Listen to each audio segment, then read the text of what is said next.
Hollywood itself is a word. The word is interesting because it's a word that comes from a pagan. Hollywood is the holy wood, and it was the wood that the magical wands were made out of in the pagan sorcery, magic.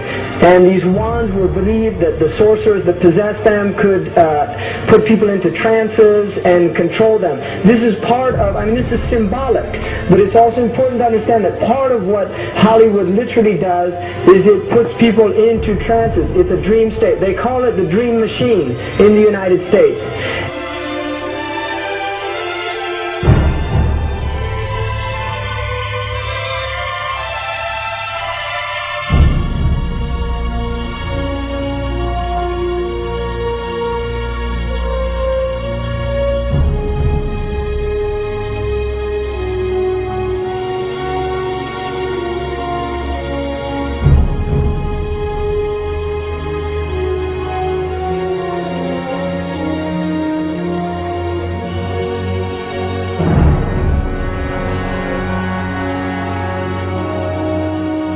And it creates fantasies for people. It puts people into these things. Now, one of the things is interesting that in the part of what's done in movie theaters, in darkened rooms where people watch television, is literally a trance state that occurs through what's called suspended state of disbelief. You enter into a state, you suspend your disbelief and enter into a state whereby you begin to believe what you internally realize is imagination. It's falsehood. Films are magic. It's just magic. You go and you watch these things and people get caught up in them. People cry during films. All this catharsis that takes place in these things. Many of the films, and this is an important element in the control mechanism, is literally allow people to go and have certain type of catharsis as a purging experience, which Aristotle talks about the necessary element. One of the necessary elements of tragedy is to create this cathartic experience. And this is why a lot of the films, especially also news and things like this is why news is very important in this culture.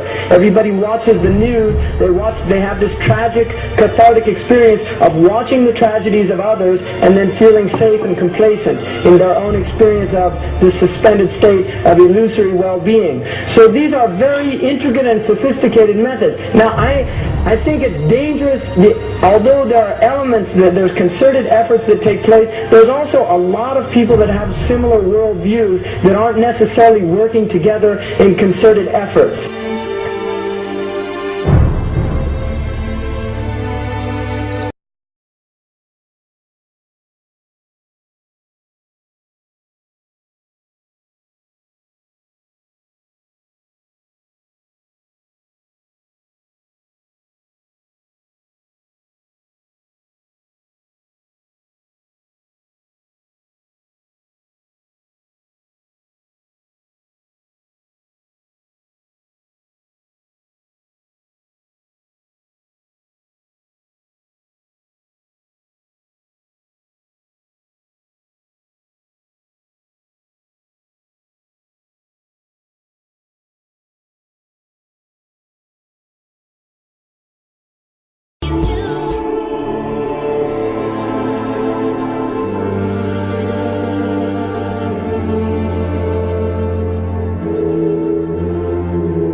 not supposed to be up here. Looking at that? I just wanted to know. Yeah. Well, you're old enough, I suppose. You should know the story. Okay, here we go. It was 1832. On a night much like this.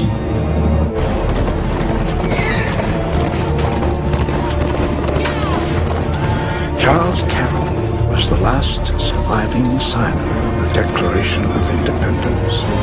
He was also a member of a secret society known as the Masons, and he knew he was dying. He woke up his stable boy in the middle of the night and ordered him to take him to the White House to see Andrew Jackson, because it was urgent that he speak to the president. Did he talk to him?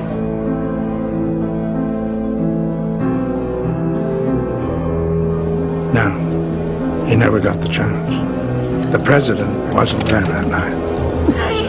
But Charles Carroll had a secret. So he took into his confidence the one person he could.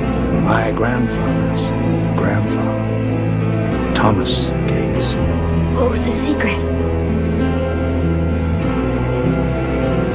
A treasure. A treasure beyond all imagining.